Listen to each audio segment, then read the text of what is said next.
Hi, I'm Paul Feiner. I'm Pauline Mosley. Welcome to our show. And I never thought I would have a show like this because years ago, I was very active in the effort to close down Indian Point. And I think you were also active in that effort. And now we're talking about the opposite. Does nuclear power, make sense?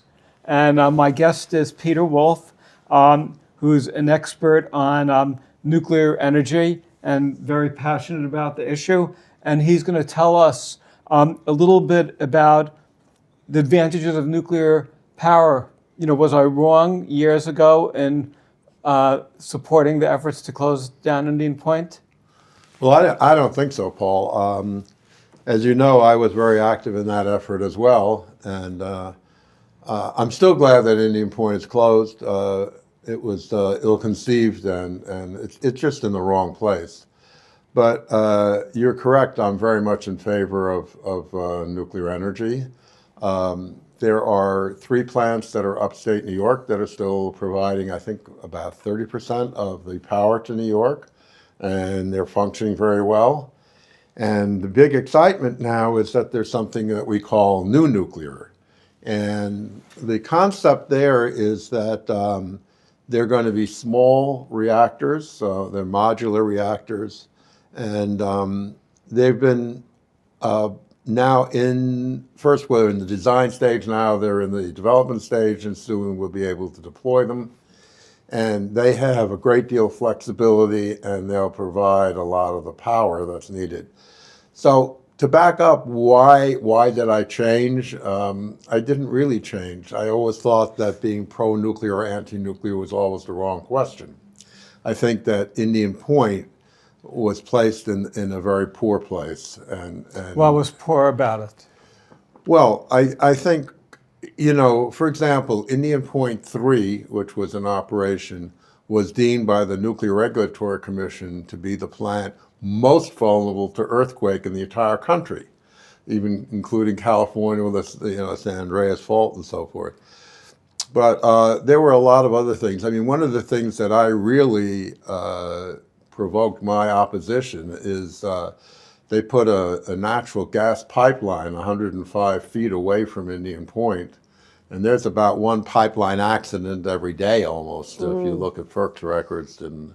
So I think it was very poorly placed. I don't think there was any way to realistically evacuate if something happened. And it was just too close. I mean, if you looked, for example, at what the NRC was saying at the time to have sirens within 10 miles and so forth, but when Fukushima happened, they told everybody to get outside of a 50-mile range. If you got outside of a 50-mile range here, you've got most of the city in northern New Jersey and Connecticut. You've got 20 million people. It was just too big a risk, I think, if something went wrong. As minuscule as that chance might be, the consequences were just too devastating, I think. So do you feel that the nuclear power plants of the future should be placed not in urban areas, and also should locations on earthquake faults be disqualifiers? Oh, environmental factors should definitely be considered, yes. But I think that the new nuclear becomes safer and safer. One of the things that about nuclear power, when you enter that field, I think many other people feel like there are 3 bugaboos, okay?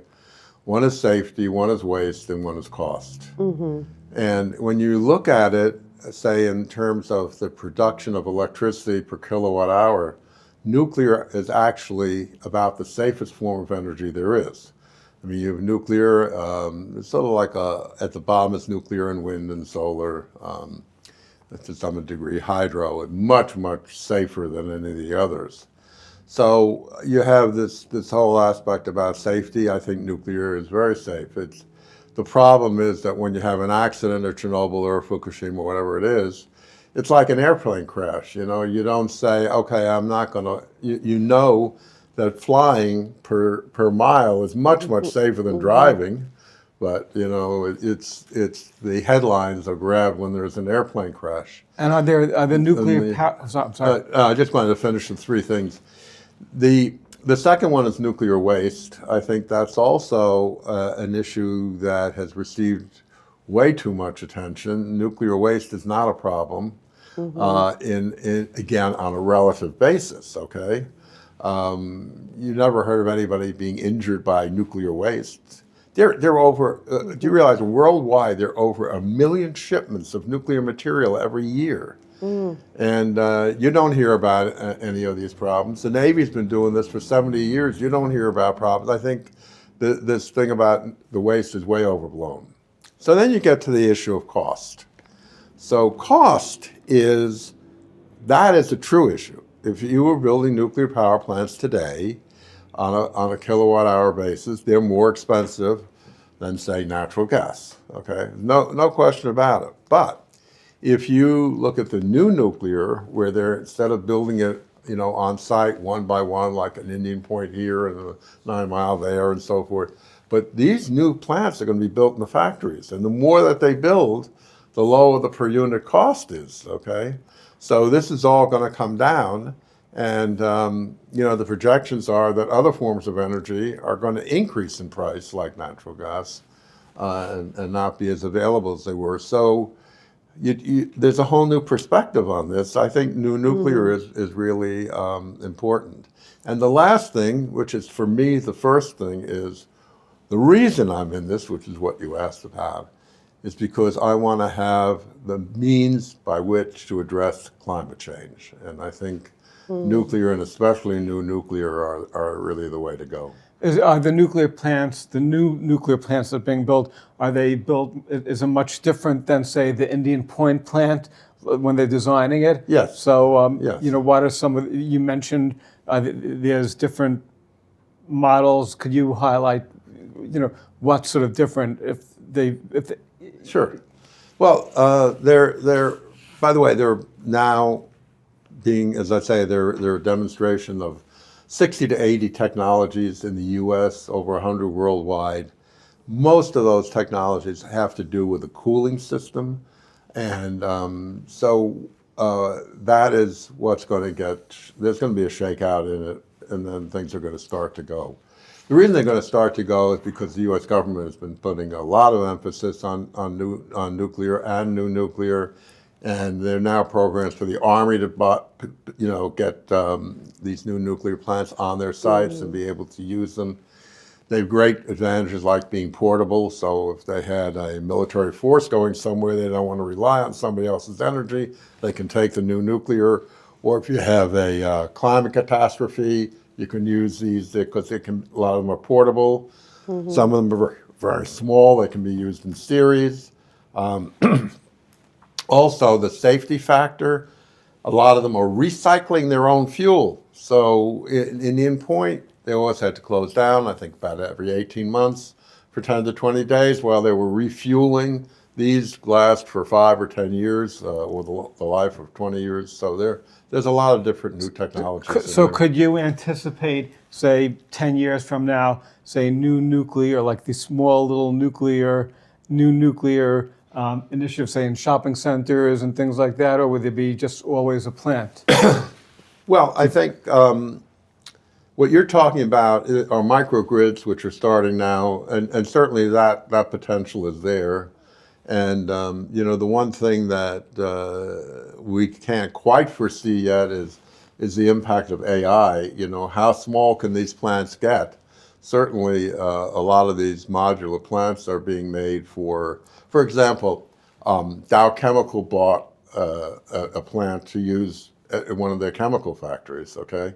All these companies like Meta and Amazon and Google, they're all buying up capacity in traditional nuclear plants, but also building the new nuclear plants. And so there's a lot of activity in this area. What got you involved in this whole effort?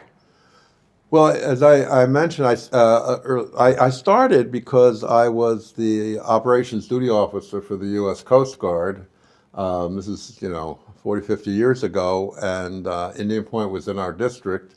and we didn't have, at that time, the resources, either manpower or training. And so that's when I started becoming interested in Indian Point. And then a few years after, I moved to Westchester, and then I was intrigued by what was going on with the sirens. I don't know if you remember all those. Right. And the fact that this didn't seem to be going very well, and the impacts were pretty great. And, there were all kinds of things. They were distributing iodine tablets, if you remember. And I thought that they really didn't have a good handle on this. And the more I looked into it, the more I thought that the plants at Indian Point should be closed. And you're doing this professionally now? I have a company called Nuclear Energy Solutions, Inc., and we've been doing this for a few years. One of the projects that we have is we're partners in something called nuclearenergytv.com. We just did an end-of-the-year survey. We found out we had, I think, 619,000 views on that channel already. So that we're doing that. But I also do some consulting. I also, in about a month, I'm hosting a panel at the largest shipping conference in North America on nuclear and shipping. So, we have a number of activities. Wow. So could you explain a little bit about what is a passive house? Okay. Audience? So, we're going from sort of a macro producing kind of thing to the whole idea of being a homeowner and consumer. And so my wife, who is a passive house architect, and myself, I'm actually an attorney with a postgraduate law degree in environmental law, have been doing some projects. And the most recent one is the passive house. And we actually built the passive house for ourselves, and we've been living in it for close to 5 years.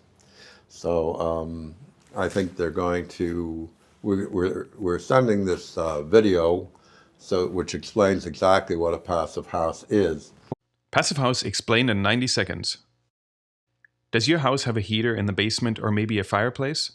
Probably also a central air conditioner or maybe a window unit. Did you ever wonder if it was necessary? In 1991, Dr. Wolfgang Feist built the first passive house in Germany based on research from all over the world. Here's what he did. 1. Proper insulation. It's just like wearing the right winter jacket. It also doesn't need a heater. 2. No air leakages. There should be no holes small or large to let warm air out of the house. 3. No thermal bridges. A thermal bridge is like a road for heating energy in which warmth can travel right through your walls. As a matter of fact, most of our houses have thermal highways in our walls where heat can easily travel to the outside. Plus, the house needs proper windows, most of the time with triple pane glass, and it needs to be oriented properly so the sun can heat it in the winter and the shade is provided in the summer. And it uses an HRV, a device that provides the inside with fresh air without letting the heat out. Add all these things up, and it turns out your house doesn't need a heater or an air conditioner. So where does the heat come from? A passive house needs 90% less energy, and that can easily be supplied by your body heat, the sun, your appliances, light bulbs, and even your TV.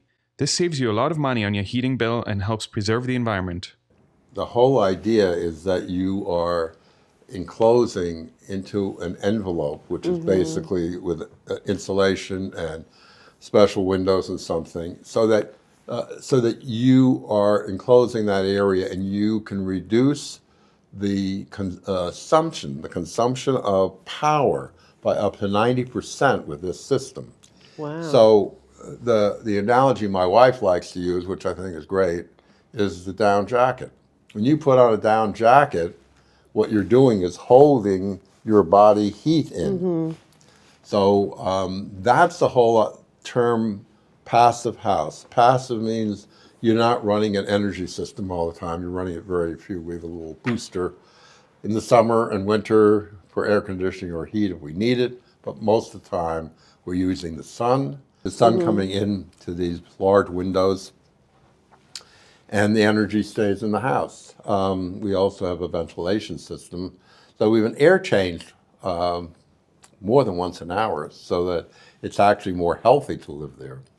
So is it, because I know I live in a condo, so I don't have the flexibility that my brother-in-law put in a heating, system, heating system. He has solar energy. Would all these initiatives qualify for a passive house?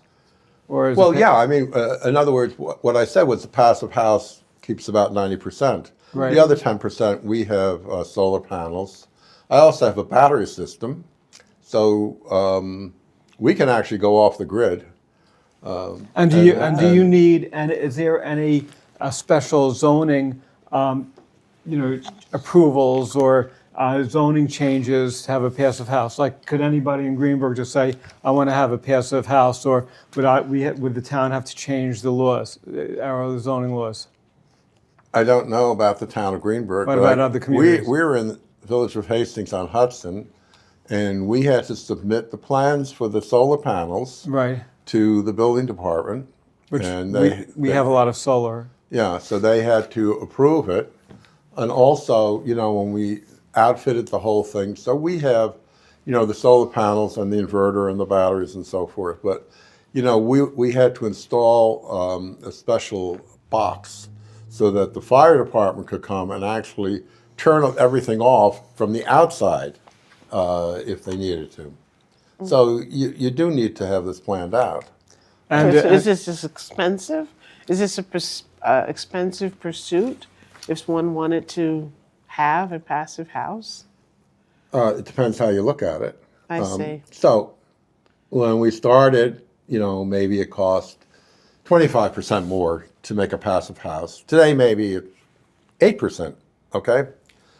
But the point is that you end up with virtually no utility bills, okay? Wow. amazing. So That's amazing. That's incredible. in the course of a It very pays few itself- it years, pays itself it's paid back. off, okay?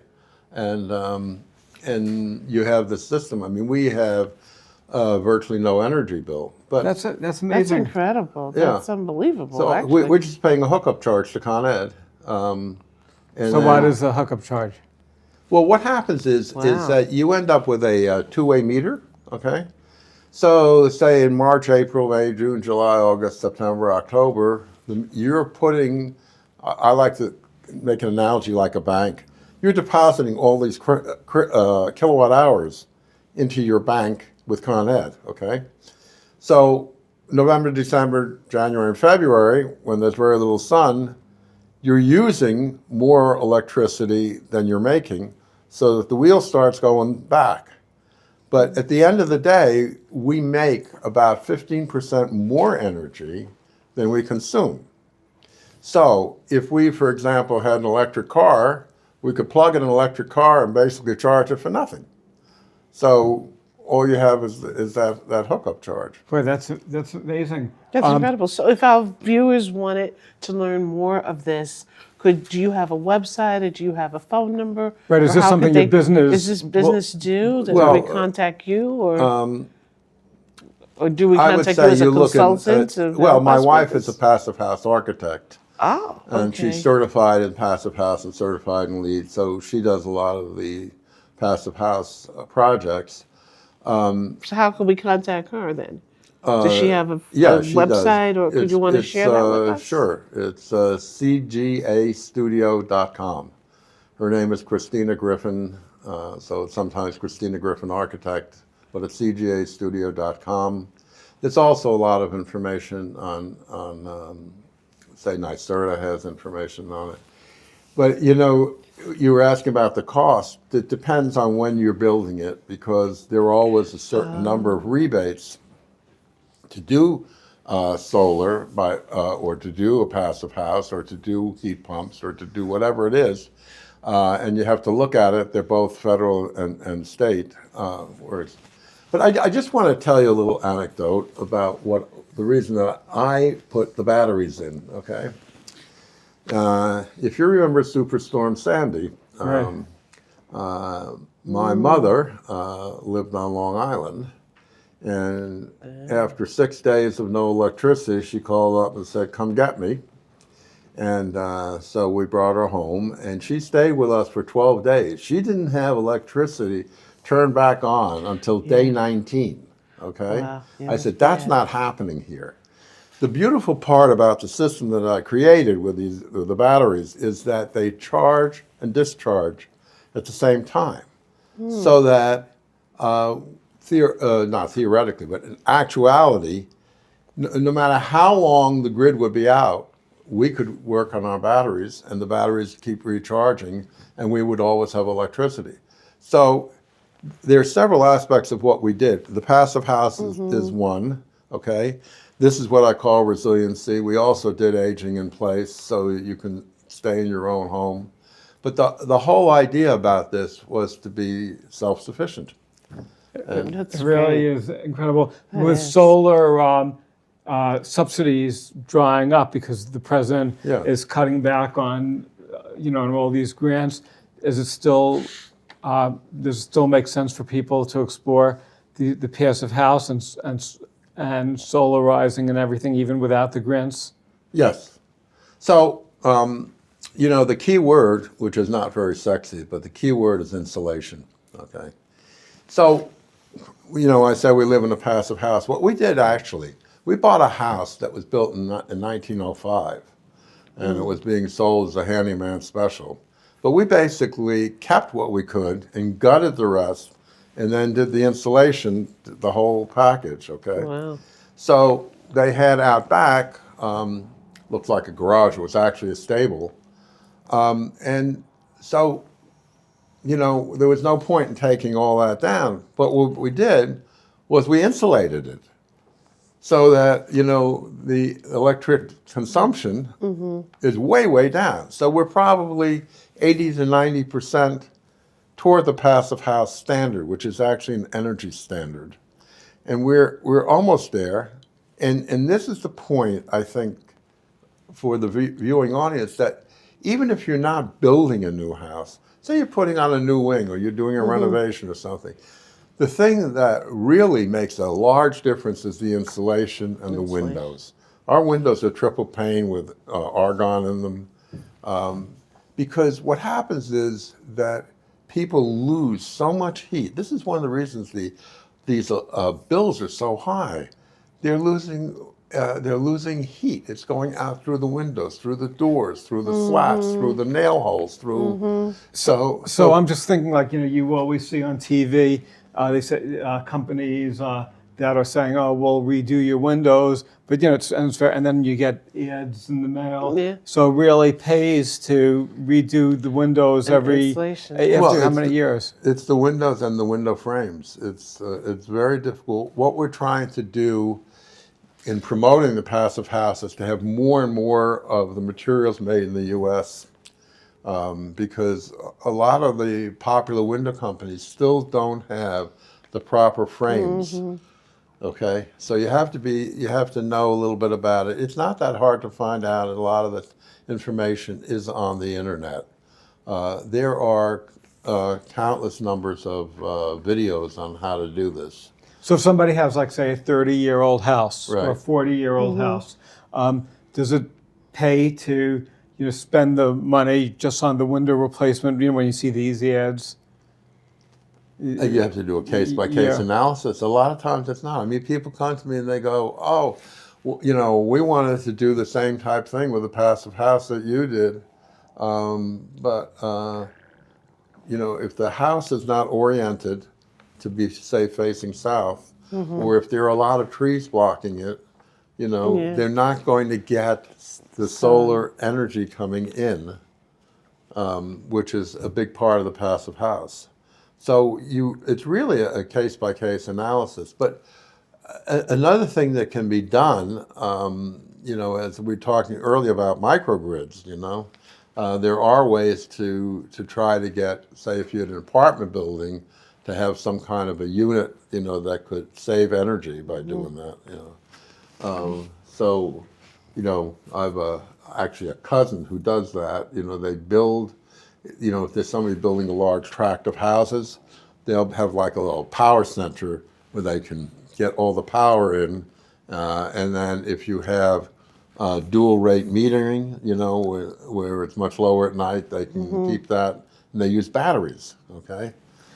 So there are a number of different ways to look at it. But For the viewers, they should do a case. It's a case-by-case analysis. It's not one set fits all. And it could be, there's also an organization called Sustainable Westchester. Right. And that's something that they could do. You could reach out to Sustainable Westchester and get advice from them as well. Right. But it's not, I just want to point out that, for example, we received these national awards from the Department of Energy. And one of the things that is, we received 2 types of awards from them. We had to go to Salt Lake City, and it was a very interesting conference. But the most important thing is that the Department of Energy also has a lot of really good information on their website, and they have formulas that you can plug in to see whether this is going to work, So, say in our case, we may have a payout in, say, 3 years, Somebody may have a payout in 6 years. So, it depends on how, each person has to do that analysis. That is like so interesting. This is, your wife and you probably should be the most popular people in the town because everybody, everybody is always complaining about their Con Ed bills. And yeah, well, we actually do it. We've been doing a tour twice a year, and it goes on the village website when it's open. Wonderful. And it's sold out in 2 hours. We Wow. have 3 tours of 8 people each, and they get, because people are so interested in seeing this because you can live, really comfortably. We love the house. And are there a lot of people, say in Greenburgh, you think that also have passive houses? I think that this area is way behind the rest of the world. In Europe, they mandate passive house in certain cities. You can't build without doing passive house. So as a town supervisor, Right. would you recommend that we introduce legislation that would say mandate that any new construction be a passive house? I think so, because it's going to save Greenburgh a lot of money in their municipal buildings. But also, I think even more importantly is to have a website that people can access that they can figure out for themselves, what pays for them, my wife took a house I think was built in 1815, and the guy was putting a new wing on. The whole new wing's passive house. They didn't do the whole house; they did the wing. Okay, so there are a lot of different ways to look at it, but it's case by case, really. Yeah, because I'm thinking like there's going to be 113 new single-family homes where Elmwood is. Yeah, maybe they could be that. And what are we doing to say to a developer, oh, you want to come in, make the house passive, and it actually would help them. Right, with Because the building. then they could say to potential homeowners, look how innovative, look how we're doing something different than anybody else. So I'll tell you why I'm here. I'm here because the developers usually say, we don't want to pay the 8% more because then we're less competitive. We're here to show that the homeowner has to say to the developers, we want a passive house. You're going to be gone. We're going to be stuck with these energy bills for the rest of the time that we're here. We don't want to pay these energy bills. So, yes, I think you need to have, this is why I'm saying you need to popularize the whole concept. Or maybe even provide an incentive, like a bonus or something where you're giving a developer some other benefits if they do the passive house. Correct. This is great. You really gave me some good ideas, and now I'm motivated. Great. So just to tie it all together, the reason about nuclear energy, climate change. The reason about passive house, climate change. You're helping the homeowner, but you're also helping the environment because people aren't consuming energy needlessly. This is really fantastic. We ran out of time. I'm so thrilled that you took the time out of your schedule to be with us today. Yeah, thank you so much. So informative. Thank you.